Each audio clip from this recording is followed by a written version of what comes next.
0 or 2-1 from each group move on to the final day and play for $30,000. So we're getting into it already. That's right, guys. No more waiting. We're just going to go straight into the games. It's going to be a long day, guys. 8 matches. We're going to be cutting off the first round of the losers bracket in the interest of time. And we're going to start things off very quick. Over here, we have Firebat on the Warrior and RDU on the Aggro Paladin. Oh, oops, sorry. I mixed that up. Firebat on the Aggro Paladin, or what looks to be an Aggro Paladin. This is kind of weird. I was expecting, some, abusive sergeants, leopard gnomes, not jeweled scarab if it's going to be an aggressive form of Paladin.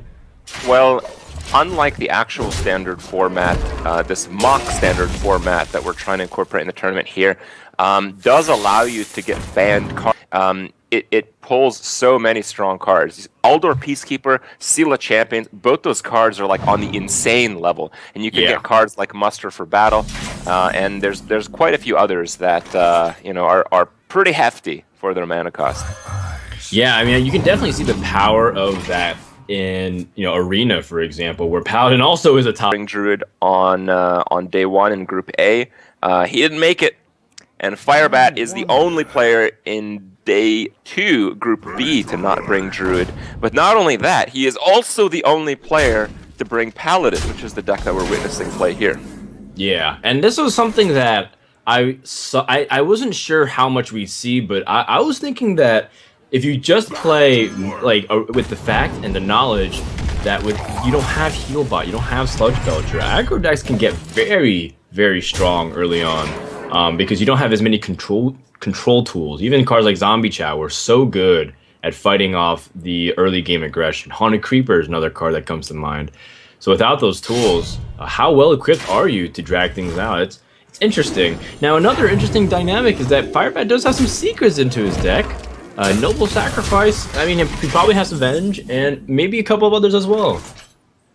It's possible. The thing about some of these secrets is that in the very classical sense of Paladin, there were still cards that were played. So, in the very early stages of Hearthstone, one of my best decks was the aggro Paladin, and you would play cards like Noble Sacrifice along with lots of 1-drops and 2-drops, which is kind of what it seems like Firebat has, and you would do that not because their effects are particularly good, but because these are cards you can just spam. So, the secret kind of ties into this type of deck because it's a 1-mana card. It works very well with Divine Favor, which is really what you're trying to do. But also, it helps you in a lot of the situations where you just have too many minions. Yeah, definitely interesting to see more of that deck being built. Meanwhile, on RDU side, we've seen the deck, at least a lot of the core ideas, several times by now. One of them, it was his teammate playing it, Tice, who did end up advancing to day number 3, playing the Dragon Warrior. I wonder if he chose the same tech as his teammate as well, with like Farseers, for example, as a way to stabilize the board. And when you play these kinds of decks, it's because you're anticipating that your opponent will be playing very aggressive decks as well. So this could be one of those situations where Firebat just happens to run into a lineup that's very good against his if RDU's planning an anti-aggro setup. Oh man, look at this combo. 4 mana, 5/1 charge, Divine Shield. Sign me up. You can't escape it, man. No matter where you go, you see the Argent Horse Rider, Divine Shield, and charge. It's just so problematic for Warrior. You don't have efficient ways to remove this at all. Well, I do want to mention that this Paladin deck, unlike a lot of the other aggressive decks, unlike a lot of the other aggro decks, it doesn't really have any way to deal much damage after he's lost the board. So that's kind of a big deal when you're playing against the Taunt Warrior, basically.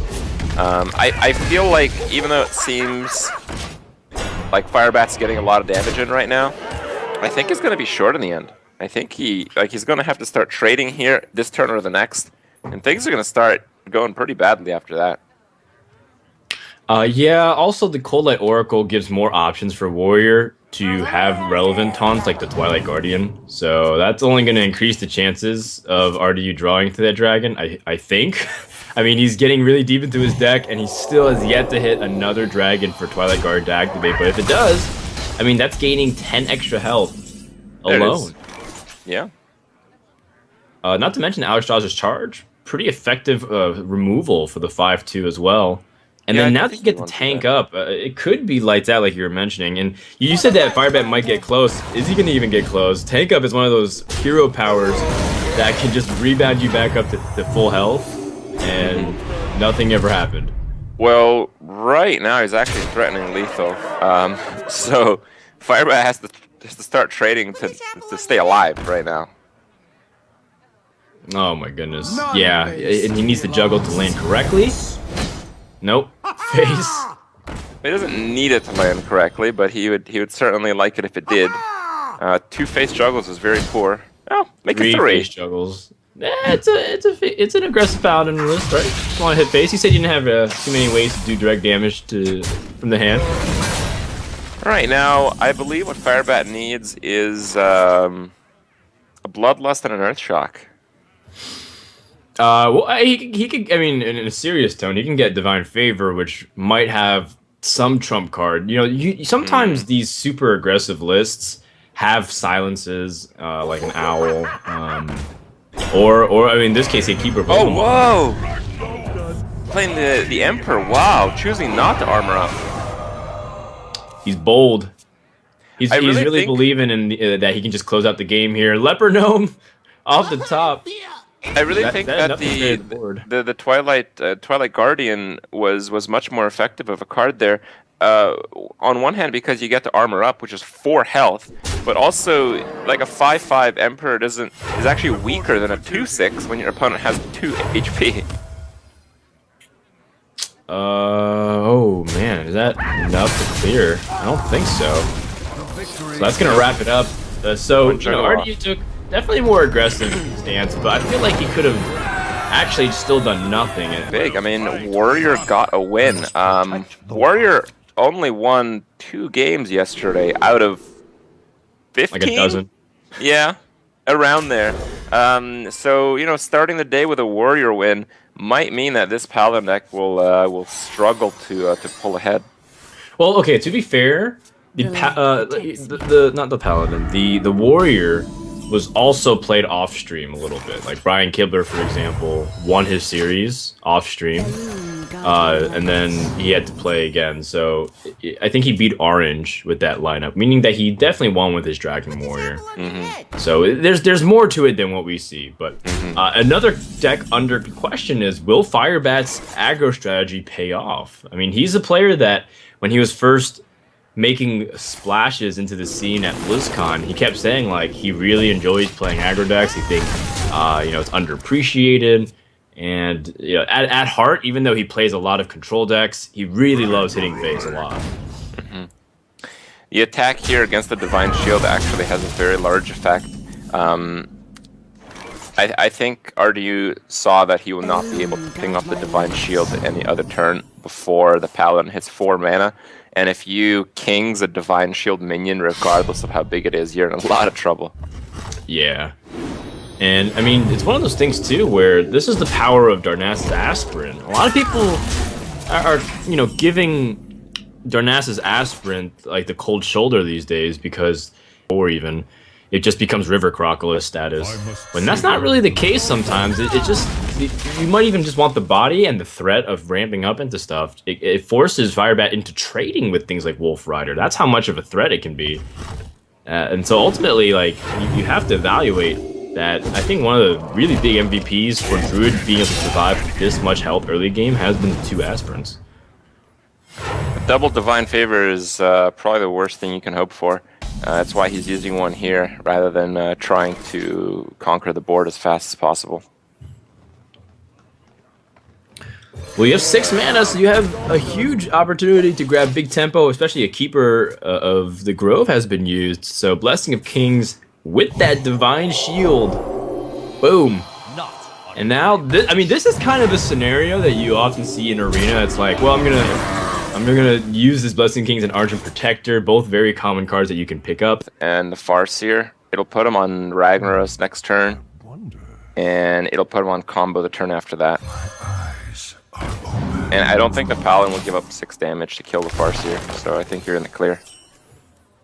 I mean, I also like it because of the unknown information to RDU that there's a second divine favor. So the longer you hold on to things like the wild growth, right, then they just become another card for your opponent. I don't know if that's the direct intention of RDU, but it's probably something that he might even think down the line if he had more time to evaluate his play. Reporting for duty. All right. Let's see what he's gonna do. He's gonna trade with the divine shield. Go face. Now Ragnaros is pretty horrible. Yeah. He's well aware. I mean, if he, one thing that 1 out of 6 does really well. Oh, almost. yes, Almost. just a little bit off. Man, imagine you're that flame juggler. You see your friend get pummeled down for 8 damage. It could have been me.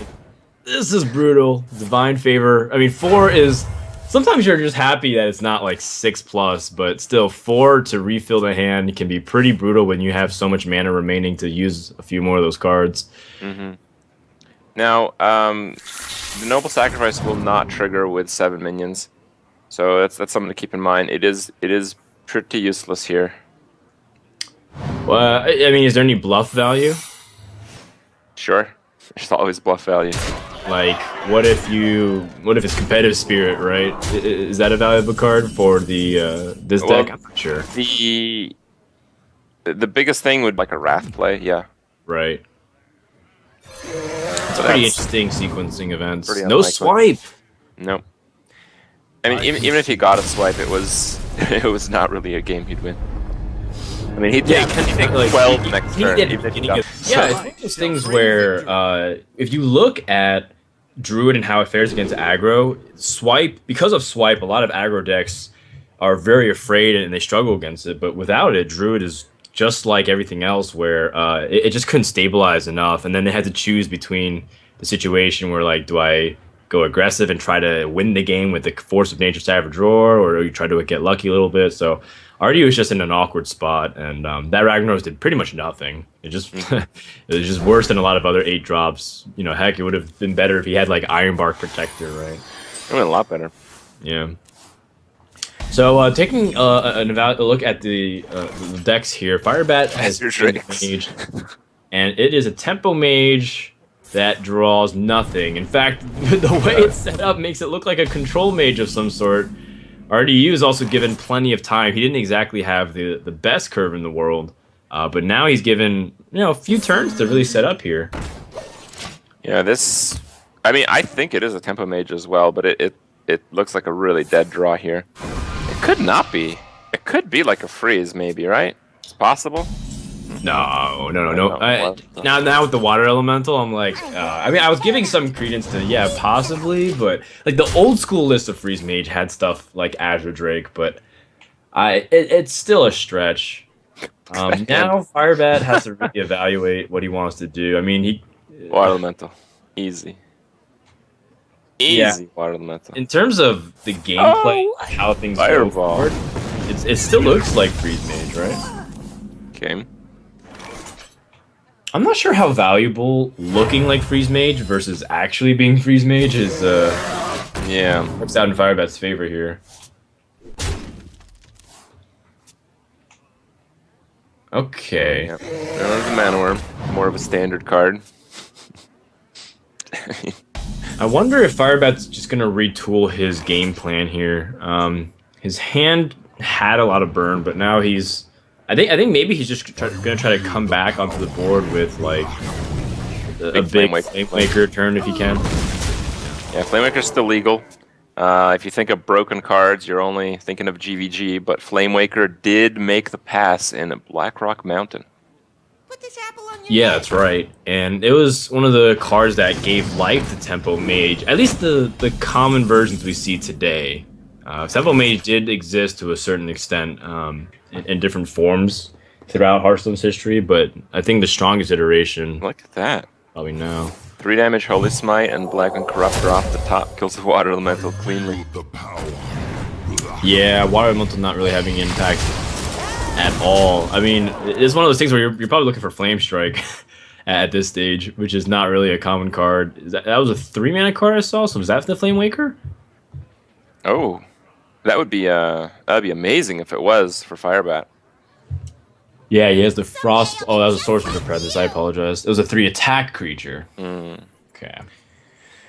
Yeah, I don't really see Firebat doing anything here. I think he's gonna catch up on the board roughly around turn 9, and then Ysera is just gonna make that all meaningless. It depends. You know, the Ethereal Conjurer has the opportunity to pick up some removal for that. It can pick up not only Polymorph, but Polymorph 4. Looking for that. Ooh. Close moment there, as you could have seen some disaster happen if it wasn't able to taunt. I like the Holy Smite just because the Temple Mage, it benefits so much off the Sorcerer's Apprentice, one of the unsung heroes of the deck. The deck becomes much more explosive when you can, decrease the cost of a lot of things. You can consider it along the same lines of like a miniature Emperor Thaurissan, right? It just gives you so many ways to squeeze in plays that you normally don't see. Firebat has Effigy, Arcane Blast, and Ice Lance. Ice Lance not really applicable here. He lost his Water Elemental, so chooses Arcane Blast for more board presence. I think Effigy may have worked out fine. But Arcane Blast is going to work out a little bit better if he gets Flame Waker. Probably because he's just all in on this Mana Worm. He's anticipating this Mana Worm being... Oh! No spell damage, though.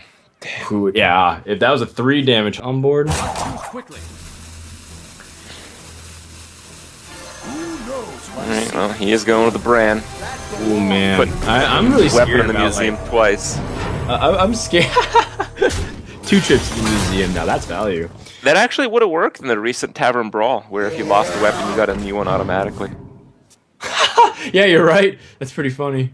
Actually, no, you could just kill Bran with a Mana Worm. And then, yeah, overkill it, then just get the guaranteed 2 shots to the face, and then you have dominant board position. Yeah, looks good. It does make the Mana Worm more susceptible to Holy Nova, but then Holy Nova takes up a considerable amount of their mana that turn.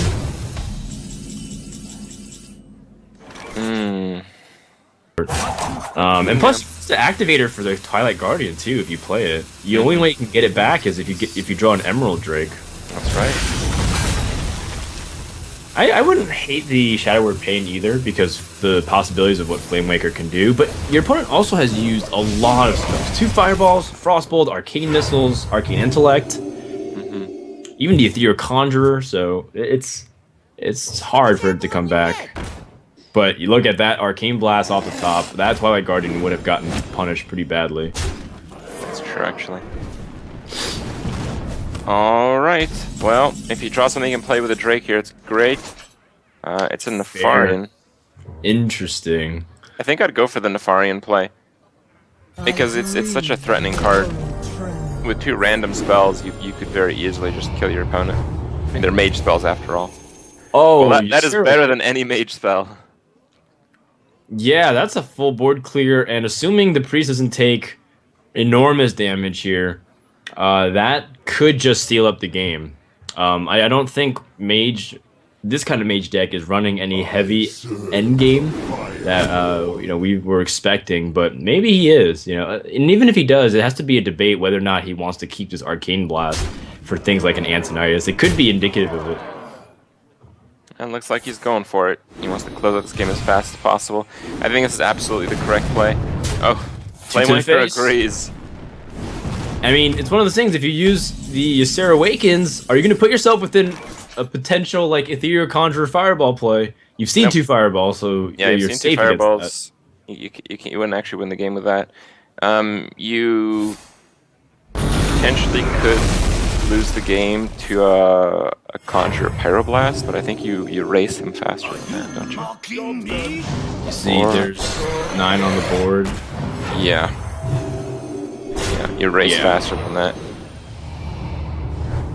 There's no, like, ability. Maybe Arcane Intellect into something. Arcane Intellect into Frostbolt, Arcane Missiles, Forgotten Torch! Not the right side of it. It needs to be the second iteration, the Roaring Torch. Firebat once again getting a little bit short, but man, that was really close. And without that Ysera Awakens, that game would have been...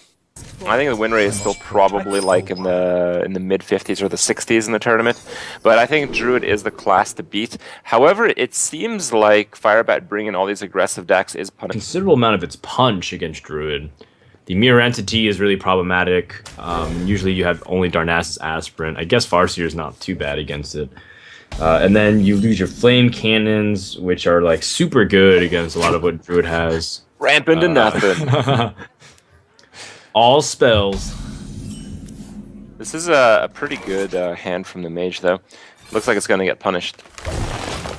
I think we're going to see... Well, I mean, he might coin a Spellslinger, but that might also get punished.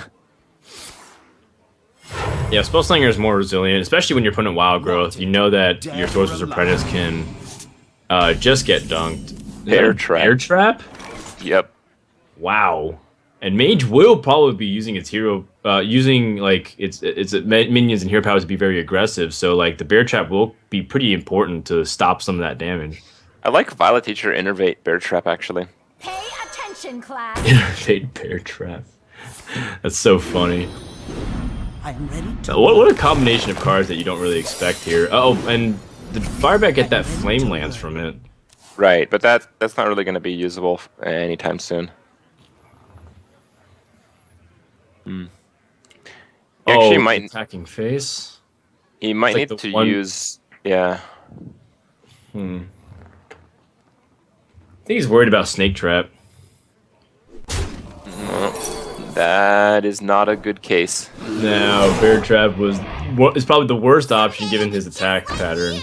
He's gonna have to instead go for this. He's got a Frostbolt and Arcane Blast and Mirror Image to stay in it. God. It's a disaster. It's a total disaster. Do you want a Savage Roar here? Doesn't involve losing that. Maybe you Savage Roar and just leave the 3/4 up.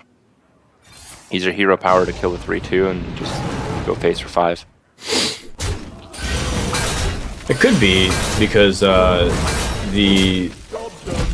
3/4 is not any more threatening because it doesn't have any effect outside of its battle cry, right? So that could be something. The Ancient of Lore, though, is such a big deal because Druid was running low on cards, and you can definitely outcard the Druid if you pick up Flame Waker with some big value stuff. Flame Lance is also not too bad to answer. Yeah, it is, though, because, like, Flame Lance, he's using his whole turn to kill a 5/5, but the Druid being 3 mana ahead is making all the difference here. I got it. Discover a spell. See what he has. Duplicates. Vaporize. Vaporize not really good on the board of tokens. And then what was the last one? Was that Arcane Explosion? Yeah, Arcane Explosion may have been a card to pick there, but I just feel like the mana advantage means that the mage is going to lose tempo. And if the mage loses tempo, the druid's probably eventually going to win this game. The main way that this game is won is when the druid just never has a moment to catch up. But he's commanding the lead right now. And that Arcane Explosion, that would have worked pretty well. Yeah. It definitely would have if he picked up like Flame Waker as well. Flame Waker or Arcane Explosion and then Frostbolts, but doesn't have it just yet. Loot Hoarder, see if you can dig a little bit deeper. RDU is looking for Savage Roar number 2. That's pretty good Wrath. too. He's gonna Silence to deny the card draw. That might be pretty awesome here. Considering Firebat's hand. I must safeguard them. I just think you can go for so much face damage. Well, he wants Savage Roar. Oh. Yeah, but I think I would have liked to swipe face there. He still can, Kurt. No, Gotta dream big, but no need to rush. I guess he's given respect for like a barrage of spells from a Flame Waker. Plus, I don't know how much you are keeping in mind of stuff like Ethereal Conjurer's spells, but it's one of those things where if you're so far ahead, you have to really think how you can lose. Okay, Druid of the Claw that's it. is 100%. That's enough. Oh, that's way enough. He has 10 damage in hand, so That's 3 over lethal. So RDU wraps up the series. The Druid once again being an imposing force. Gotta have to wonder like what happened with some of those games where Firebat drew super awkwardly, and aggro decks aren't the ones drawing awkwardly usually, right? Yeah, it's usually the control decks that